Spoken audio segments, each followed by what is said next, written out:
আসসালামু আলাইকুম প্রিয় ভিউয়ার্স। দেশ ও দেশের বাইরে থেকে যে যেখান থেকে আমার ভিডিওটি দেখছেন সবাইকে জানাই আমার আন্তরিক শুভেচ্ছা ও অভিনন্দন। তো আপনারা ভিডিও ক্লিক করার আগে অবশ্যই দেখেছেন অভিজ্ঞদের কাছে পরামর্শ চাই। হ্যাঁ, আজকে একটি খামারি ভাই, আপনাদের মতোই একটি খামারি ভাই আপনাদের কাছ থেকে পরামর্শ চেয়েছে।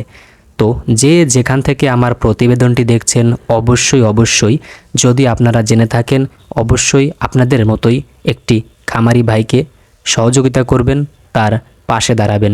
অবশ্যই কমেন্টে জানাবেন যে কী কারণে এরকম হচ্ছে। ভাই জানিয়েছে যে প্রতিদিন আমি মুরগিকে 12টার সময় বা 1টার সময় আমি স্প্রে করি, অনেক ভালোভাবে স্প্রে করি। আমার মুরগির কোনো ঠান্ডা বা কোনো রোগ নেই। তো কোন কারণে আমার মুরগি এরকম স্ট্রোক করে মারা যাচ্ছে? মুরগি দিনে ভালো থাকে, আমি দিনে 24 ঘন্টায় আমি ফ্যান ব্যবহার করি এবং কারেন্ট চলে গেলে আমার বিদ্যুৎ ব্যাকআপ আছে, আমি জেনারেটর ব্যবহার করি। কোনো সময় ফ্যান বন্ধ থাকে না, আমি সিলিং ফ্যান ব্যবহার করি না, ডালা ফ্যান, পাক ফ্যান ব্যবহার করি। তো যখন রাত হয় আমি রাতে ধীর গতিতে সারা রাত ফ্যান দিয়ে রেখে দেই, আমি কখনোই ফ্যান অফ করি না। তো দিনের মুরগি ভালোই থাকে, খারাপ না, একটু গরম বেশি এখন। তো দিনে আমার মুরগির কোনো সমস্যা আমি দেখি না।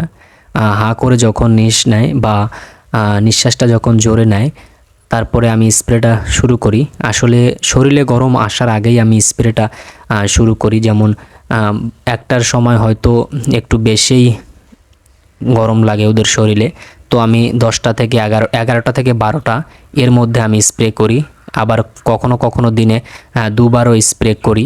তো ফ্যান তো সবসময় চলেই, আর এমন কোনো রোগ নেই যে আমার মুরগি মারা যাচ্ছে বা আমি কোনো কিছু ব্যবস্থা নিতে পারছি না।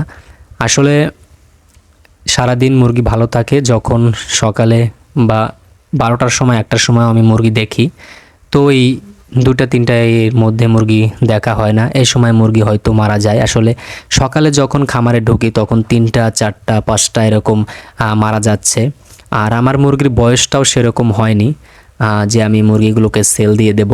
আর দামের অবস্থা তো আপনারা অবশ্যই জানেন, মুরগির বাজার সম্পর্কে তো আজকাল ভালোই জানেন কি অবস্থা বাজারের। খাবারের দাম দ্বিগুণ কিন্তু মুরগি নেয় না, মুরগির দাম নেই। আবার এই সাইডে অতিরিক্ত গরম। তো এরকম যদি হতে থাকে বা এরকম যদি খামারি মুরগিকে লালন পালন করতে থাকে আর প্রতিদিন যদি এরকম মুরগি মারা যেতে থাকে, তাহলে আমি মনে করি খামারির কখনোই লাভবান হওয়া সম্ভব না। এই যে মুরগিগুলো আপনারা দেখতেছেন, এই যে প্রতিটি মুরগি কিন্তু ভালো, আমি দেখতেছি প্রতিটি মুরগি এখানে ভালো সুস্থ সবল আছে। কিন্তু এই যে যখন রাত হয় মুরগি 3টা 4টা স্ট্রোক করে মারা যায়, বা কেন মারা যাচ্ছে খামারি বুঝতে পারছে না। তাই অভিজ্ঞদের কাছে পরামর্শ চেয়েছে। আপনারা যদি কারো জানা থাকে আপনারা অবশ্যই কিন্তু কমেন্টে জানাবেন যে কি করা যায়। আসলে আমার মুরগির বয়স আজকে 33 দিন, আর 1 কেজি 700 গ্রাম 800 গ্রাম এরকম মুরগি হয়েছে। একটু জানাবেন তাহলে একটু ভালো হয়। তো প্রিয় ভিউয়ার্স, আজ ভিডিওটি কেমন লাগলো অবশ্যই কমেন্টে জানাবেন। আর আপনি যদি আমার ইউটিউব চ্যানেল বা ফেসবুক পেজ থেকে যেখান থেকে এই ভিডিওটি দেখে থাকেন, ইউটিউব হলে সাবস্ক্রাইব করবেন আর ফেসবুক পেজে হলে ফলো দিয়ে পাশে থাকবেন। তো সামনের ভিডিওর আমন্ত্রণ জানিয়ে আজকের ভিডিও এখানেই শেষ করছি। ভালো থাকুন, সুস্থ থাকুন, আল্লাহ হাফেজ।